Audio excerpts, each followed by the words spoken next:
मसूद भाई इंडिया में कहाँ पैदा हुए? तो गाजीपुर जो है वो एक छोटा सा शहर है। बचपन में होश हमने वही संभाला। मेरी वालदा थे, उनके भाई पाकिस्तान में थे, बहन पाकिस्तान में थी, तो उनका आना जाना था। स्टूडेंट पॉलिटिक्स में आया या पॉलिटिक्स में आ गया था। अटल बिहारी वाजपेयी से मुलाकात रही मेरी, फॉरेन मिनिस्टर थे उस टाइम, उससे मुलाकात करी मेरी उनसे। फिर पाकिस्तान आपने मूव होने का क्यों सोचा?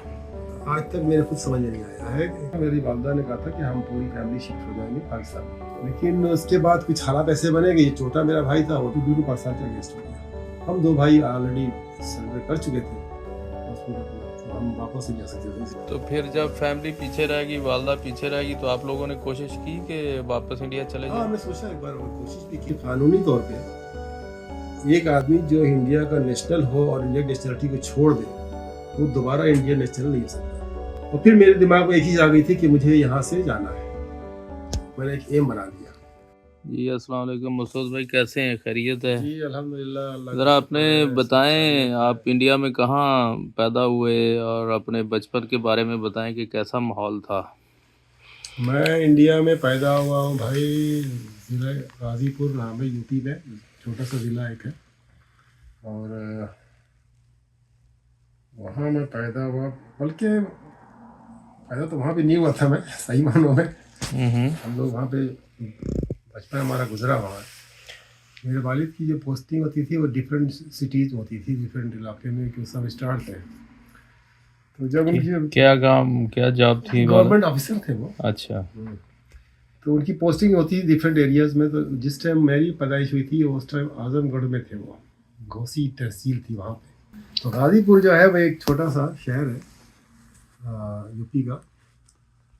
बचपन में होश हमने वहीं संभाला, और हमारा पूरा भरा पूरा घर था माशाल्लाह। कितने बहन भाई आप, और आपका क्या नंबर? हमारा नंबर उसमें था, मेरी 5 बड़ी बहन थी, 3 बड़ी बहन, उसके बाद भाई, फिर मैं, फिर बहन, यानी टोटल हम 8। ठीक। तो भरा घर था। फिर उसके बाद वहीं हमने तालीम हासिल की गाज़ीपुर में बचपन में। तो स्कूल में दूसरे हिंदू बच्चों के या बाकी जो कमीतों के साथ आपका कैसा रहा? नहीं, बहुत अच्छा था भाई, बहुत भाईचारा हमारा होता था वहाँ। तो बहुत अच्छी हमारे ताल्लुकात थी। जो आम तौर पे होता है कि कोई डिस्क्रिमिनेशन, कोई इस तरह का, आपको कोई? डिस्क्रिमिनेशन नाम की चीज़ उस ज़माने में कोई नहीं थी, वरना आज भी है।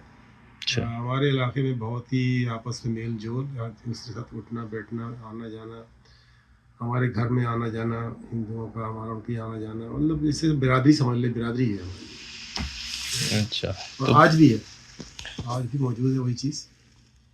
हमारा भाई छोटा वहाँ पर रहता है, मेरी बहन रहती है, और जो सबके सामने से उन सबके साथ बहुत अच्छे ताल्लुकात हैं। हमारे कोई ऐसा डिस्क्रिमिनेशन चीज़ है नहीं। तो कभी कोई आपने सोचा अपने वालिद साहब वालदा से, कभी कुछ सुना कि हम पाकिस्तान चले जाते तो अच्छा होता? नहीं, मेरे वालिद तो खैर बिल्कुल ही पाकिस्तान के फेवर में नहीं थे। उनकी एक जॉब थी, गवर्नमेंट जॉब थी। मेरी वालदा, जाहिर सी बात है, उनके भाई पाकिस्तान में थे, बहन पाकिस्तान में थी, तो उनका आना जाना था। मेरे वालिद पाकिस्तान गए भी नहीं कभी। और तो आपकी वालदा तो पाकिस्तान जाती रही? हाँ, 2 बार गई हो। जब तो मेरे होश में, बचपन में जब मैं छोटा था, तो याद है, बताती है कि मैं और मेरे बड़े भाई दोनों को लेकर गई थी वो कराची में? कराची में मामू के पास। और उसके बाद 69 में दोबारा गई थी। तो हम लोग फिर नहीं गए थे, हम लोग गाजीपुर में थे। फिर दूसरा मेरा छोटा भाई और मेरी छोटी बहन, उसको लेकर गई थी। स्टूडेंट पॉलिटिक्स में आया या? स्टूडेंट पॉलिटिक्स में आ गया था मैं। वो कैसी थी, ज़रा उसके बारे में बताएं। स्टूडेंट पॉलिटिक्स बहुत अच्छी थी। मतलब अटल बिहारी वाजपेयी से मुलाकात रही मेरी उस समय में। वो किस सन की बात है ये बात है सन 75-76 की। अच्छा। इवन 77 में जब वो फॉरेन मिनिस्टर थे उस टाइम, उसमें मुलाकात करी हुई उनसे। ग्रंथ प्रकाश मिश्रा हमारे बड़े अच्छे दोस्त हैं, अभी भी हैं, और वो बहुत ही एक्टिव थे इसमें, जनता पार्टी में। तो आपका भी कोई ड्रीम था कि मैं कोई एमपी बनूं, मिनिस्टर नहीं, बनूं? मेरा कोई इस तरह का ड्रीम नहीं था। मेरा कोई इस तरह का ड्रीम नहीं था। फिर पाकिस्तान आपने मूव होने का क्यों सोचा? पाकिस्तान मूव होने का आज तक मेरे खुद समझ में नहीं आया है।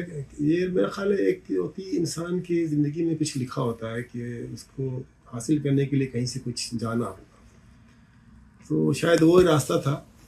क्योंकि मेरा यानी सन 1979 तक तो कोई बड़ा प्रोग्राम नहीं था पाकिस्तान जाने का। अचानक ही बस कोई ऐसा वाकया हुआ? कोई वाक़या नहीं था, कुछ नहीं था, मैं बिल्कुल सेट था वहाँ पर। अचानक पता नहीं क्या, मतलब मामू गए मेरे, उन्होंने कहा बस मेरा पासपोर्ट स्टैम्प बना हुआ था बस। उन्होंने कहा तुम चलो पाकिस्तान चलो। अम्मा ने कहा चले जाओ, मैं चला आया बस। तो कोई मोटिव नहीं था उसके पीछे। मेरा ख्याल, मैं इसको समझता हूँ कि ये मेरी नसीब में लिखा हुआ था। इसके पीछे कोई अच्छाइयाँ थी, शायद मैं आज यहाँ बैठा हूँ इसकी वजह से पाकिस्तान।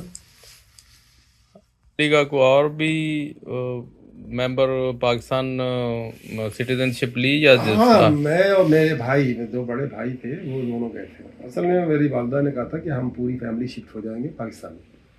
तो हम दोनों को उन्होंने कहा कि तुम दोनों अपनी एजुकेशन पूरी कर चुके हो, तुम दोनों यहाँ रुक जाओ और हम सब कुछ ख़त्म करके फिर इंडिया से वाइंड अप करके आते हैं। लेकिन उसके बाद कुछ हालात ऐसे बने कि ये छोटा मेरा भाई था, वो बिल्कुल एग्री नहीं था इसमें पाकिस्तान आने के लिए। उसने जो हालात देखे पाकिस्तान आके, वो बिल्कुल पाकिस्तान के अगेंस्ट हो गया। तो वापस जाने का उसने कहा भाई पाकिस्तान तो नहीं जाऊँगा मैं। उसके ना जाने की वजह से वादा भी नहीं आई, फिर बहनें थी वो भी नहीं आई, तो जाहिर सी बात है फैमिली फिर वहाँ रह गई।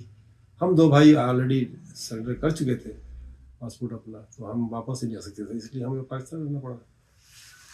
तो फिर जब फैमिली पीछे रहेगी, वालदा पीछे रहेगी, तो आप लोगों ने कोशिश की कि वापस इंडिया चले हाँ, जाएं? हमने सोचा एक बार, कोशिश भी की, हमारे बहनोई थे वहाँ पर, काफ़ी कोशिश की, लेकिन पता चला कि कानूनी तौर पे एक आदमी जो इंडिया का नेशनल हो और इंडियन नेशनलिटी को छोड़ दे, वो दोबारा इंडियन नेशनल नहीं हो सकता।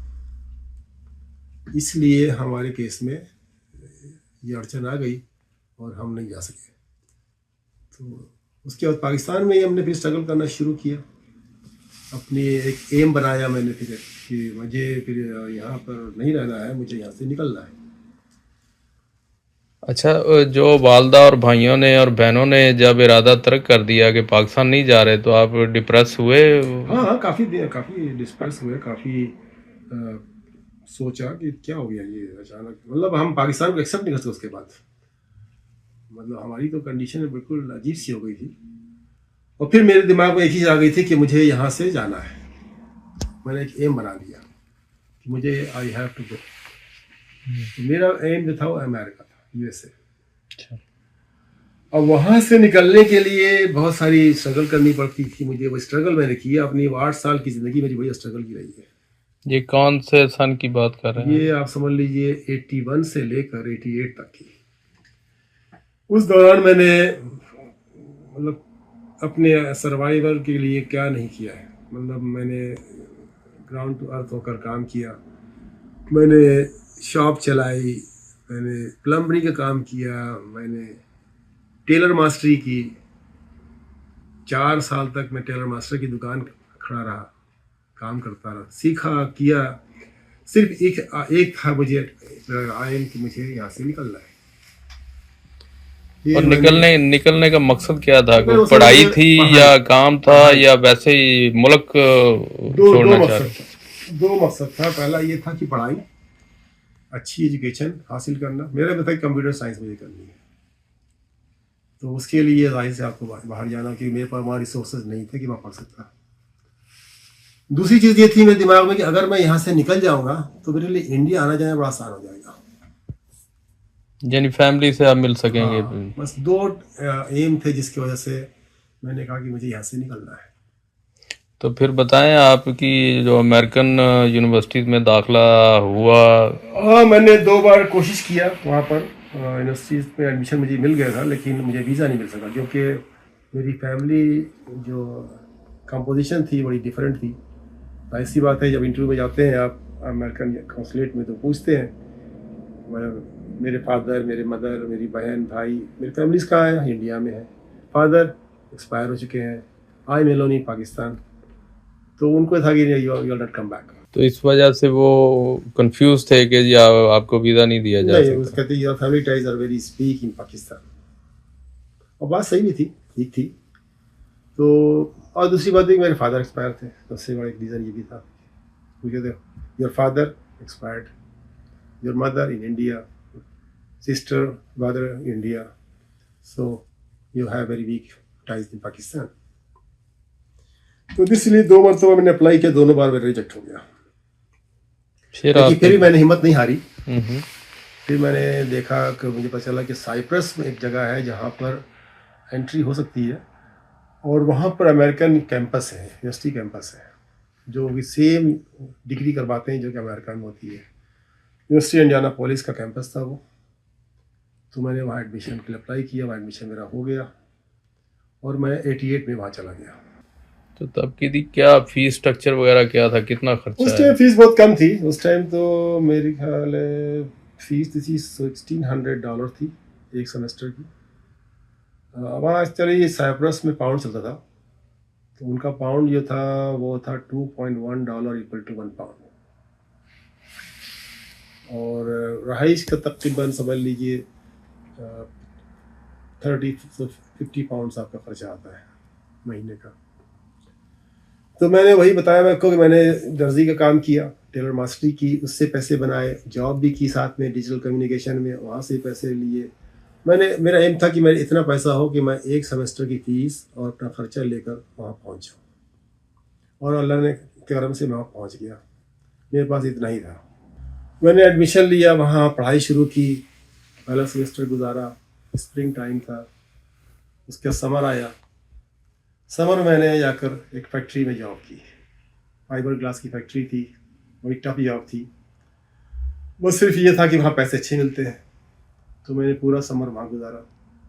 18-18 घंटे में काम करता था, लेबर जॉब।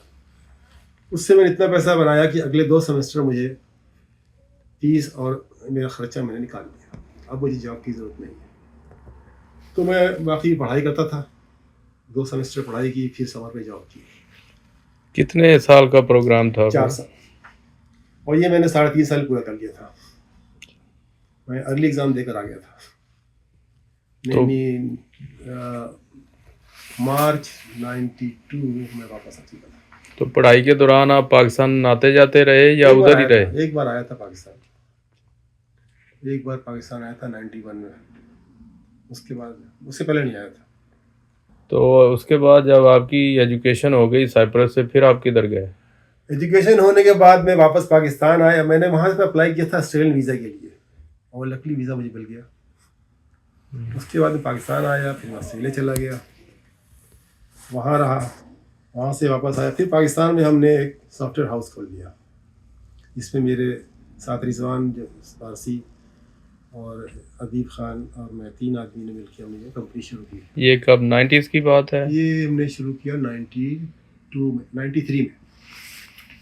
93 में शुरू किया था, और काफ़ी अच्छा रिज़ल्ट रहा। प्रोग्रेस बहुत अच्छी थी हमारी, हम सॉफ्टवेयर बना रहे थे और मार्केट में हमारा अच्छा खासा नाम हो गया था। फिर मैंने 2005 में हमारी ज्वाइन कर लिया। हवारी होटल्स। जी, as a system administrator. Okay. और उन्हीं के साथ मैं, नहीं, 1995 में ज्वाइन किया था, सॉरी 2005 मैंने छोड़ दिया था। अच्छा। उनका आईटी मैनेजर था, मैंने उनकी सारी आईटी की सेटअप मैंने उनके यहाँ किया। काफ़ी उनके साथ लंबा टाइम गुजारा मैंने, अच्छी जॉब थी मेरी। तो वहाँ छोड़ने की वजह क्या बनी फिर? छोड़ने की वजह बहुत सिंपल सी थी, मैंने दाढ़ी रख ली थी, उनको एक्सेप्ट नहीं की। ये दाढ़ी फिर किससे इंस्पायर होकर रखी, कैसे ख्याल आया आपको? बस ऐसे ही यार, दिमाग में आ गई चीज़ कि सुन्नत रसूल है, इसको चेहरे पर होना चाहिए, तो मैंने रख लिया। रखने के बाद देखे काफ़ी बहुत बड़ा बवाल खड़ा हो गया वहाँ तो। क्या हवारी ने कहा कि जी आप ये, इसको रिमूव करें। अच्छा, हमारी ने क्या कहा, हमारी से पहले जो जीएम वहाँ पे था हमारी टावर्स ने, उसने काफ़ी इसके लिए शोर मचाया। फिर उसने हमारी साहब तक बात पहुँचाई। हमारी साहब ने कहा कि आप मसूद नॉट एक्सेप्टेबल। मैंने कहा नहीं एक्सेप्टेबल, मुझे छोड़ दीजिए, आप मुझे जाने दें, मैं ये हटा नहीं सकता। तो अल्लाह का करना हुआ, मेरे पास कोई सा मसला नहीं था, मैंने उसको छोड़ दिया। उसके बाद ही मुझे एक और ग्रुप ने वहाँ होटल खोल रहे थे, नया होटल उनका प्री ओपनिंग स्टेज पे था, उन्होंने मुझे हायर कर लिया। और उन्होंने इसी गेटअप में हायर किया। उनके साथ मैंने 2 साल काम किया। उसके बाद 2008 में कनाडा आ गया। या आपने वहाँ कोई केबल सिस्टम भी तो हाँ, ऑपरेट वहाँ किया? पे मैंने जब मैं जॉब कर रहा था जवारी में, तो उस टाइम मैंने सेटअप शुरू किया था क्लिफ्टन एरिया में। वो पूरा इंटरनेट केबल और साइबर कैफे ये सेटअप किया था हमने, एक दोस्त साथ मिलकर किया था, और अच्छा चल रहा था, और अभी भी है, वो कायम लाइन है। तो कनाडा आने की वजह क्या थी? तो मेरा एम था, शुरू से ही था कि मुझे अमेरिका कनाडा जाना है। अच्छा, ये उसका हिस्सा था हाँ, कि ये आप... उसके साथ एक प्रोसेस था, प्रोसेस से गुजरता गया। तो अपनी शादी के बारे में बताएं, कहाँ हुई? शादी मेरी पाकिस्तान में हुई थी। जब वापस आया हूँ ऑस्ट्रेलिया से 93 में, तो वही 93 में शादी मेरी हुई थी। तो कैसे हुई शादी आप? बस मामू और थी, और मामू ने पसंद किया और कहा निकल में ठीक। अच्छा, यानी कोई पसंद नापसंद की नहीं, बात पसंद नहीं? नापसंद उसमें तो नहीं। अरेंज मैरिज में? तो कैसी रही फिर आपकी? नहीं, अच्छी रही, अल्हम्दुलिल्लाह, अल्लाह का शुक्र है। कराची में फिर यहाँ कनाडा आके? हाँ, अल्लाह का शुक्र है। तो बच्चों के बारे में बताएं। बच्चे माशाल्लाह मेरे बहुत अच्छे हैं, सादबंद हैं। आपने हिफज भी तो करवाया बच्चों को? हाँ, 3 बेटे, तीनों बच्चे मेरे हाफिज हैं। माशाल्लाह। तो कनाडा में लाइफ जो है, आप टोरंटो में आए, टोरंटो में आपको जॉब में कोई परेशानी हुई? नहीं, जोड़ने में कोई और परेशानी नहीं। मैं 1 साल 2 साल जॉब किया मैंने। वहाँ कोई इस तरह का इशू नहीं था, होटल ही ज्वाइन किया था मैंने। अच्छा। उसके बाद फिर अपना काम शुरू कर दिया। 2010 से मैंने अपना काम शुरू कर दिया था।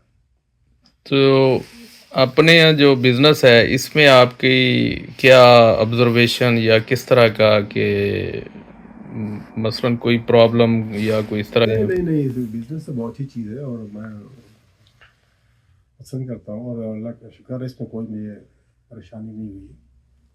तो ये जो लोग पाकिस्तान से बड़ा अच्छा बिजनेस छोड़ के या अपनी अच्छी जॉब छोड़ के कनाडा आते हैं, तो मतलब किस तरह देखते हैं आप उसको,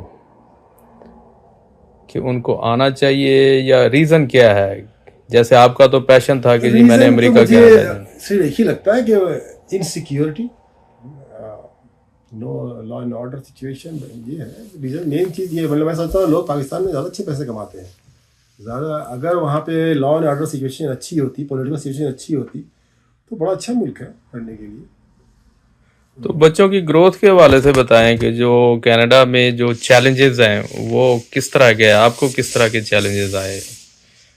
चैलेंज यही होता है कि बच्चों की निगहदाश्त उनकी प्रॉपर होनी चाहिए, उनको एजुकेशन, और ख़ास तौर पे इस्लामिक एजुकेशन, ताकि वो वैल्यूज़ को समझें अपनी, और अपनी बाउंड्री के अंदर रहें।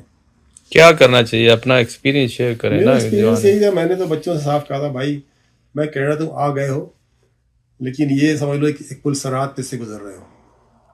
यहाँ पर एक तरफ बहुत रंगीनियाँ है, आज़ादी है, जिसका जो अगर डार्क पहलू में जाओ तो वो बहुत ही बदसूरत है। और दूसरी तरफ हमारा माशरा है, हमारा माशरा है, हमारी शरीयत है, हमारा मज़हब है, जिसके अंदर सामने तो रिस्ट्रिक्शन दिखती हैं, लेकिन पीछे बड़ी खूबसूरती है। तो उस खूबसूरती को देखो और उसको अडॉप्ट करो। तुम कनाडा के अंदर रह कर ये सब काम करो। तो अल्लाह का शुक्र है, बच्चे मेरे बहुत ही साथमंद थे, और अल्लाह का है मैंने हर चीज़ का एक सिस्टम रखा हुआ है। बिजनेस में मेरा रसूल ये था, मैं यहाँ दुकान 10 बजे आता हूँ, 6 बजे दुकान मेरी बंद होती है, मैं सीधा घर जाता हूँ, मैं कहीं इधर उधर नहीं जाता। सोशल लाइफ जो है सोशल कहीं लाइफ दाएं में? मेरी बहुत नहीं है, मेरी सोशल लाइफ बिल्कुल नहीं है, मैं घर पे होता हूँ। नंबर 2, संडे को मैं कोई कारोबार नहीं करता, संडे को मैं पूरा दिन घर पे होता हूँ। मेरा वो घर फैमिली डे होता है, तो उस दिन मेरी देखभाल हर चीज़ होती है। तो बच्चों को आप फैमिली को टाइम देंगे तो फैमिली आपको टाइम देगी, सीधी सीधी बात ये। पैसा मेन चीज़ थोड़ी है, मेन चीज़ है कि आप फैमिली को सपोर्ट कर सकें, बस। अल्हम्दुलिल्लाह पैसा आता है, खुद ही आता है। अच्छा, कोई रिग्रेट्स हों आपके कि जी अगर लाइफ में आपका जो एक होता है ना गेन और पेन, कि कोई ऐसा कोई कमी रह गई हो? नहीं, या मैं समझता हूँ हर चीज़ जो है ना अल्लाह के फजल से होती है। अल्लाह तो हर चीज़ कदर, मैं समझता हूँ कदर है। जो चीज़ होता है ना उसके पीछे भी रीज़न होता है, अल्लाह की तरफ से होता है, उसमें हिकमत उसकी होती है। हाँ, वक्ती तौर पे आपको फ्रस्ट्रेशन होती है और लगता है कि यार ये मेरे साथ बड़ा गलत हो रहा है, लेकिन उसके आफ्टर आप जो रिजल्ट आते हैं ना वो आपको बताते हैं नहीं यार ये तो बड़ा अच्छा हो किस लिए हुआ।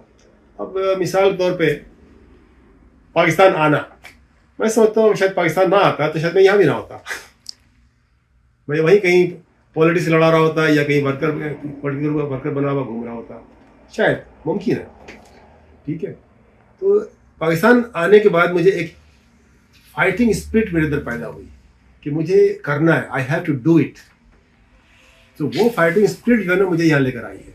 तो जब आपकी वालदा का इंतकाल हुआ तो आपको कोई, तो वो इंडिया में थी और आप यहाँ थे और हाँ। आप कैसे, आपकी क्या सिचुएशन, क्या फीलिंग थी? टफ। यानी ये एक पछतावा था ज़िंदगी का कि उन इतना जितना उन्होंने आपको प्यार दिया, संभाला, और आप उस टाइम में नहीं जा सके या पास नहीं थे। अल्लाह ताला उन्हें गरीब की रहमत करे। हाँ, तो इसका दुख होता है।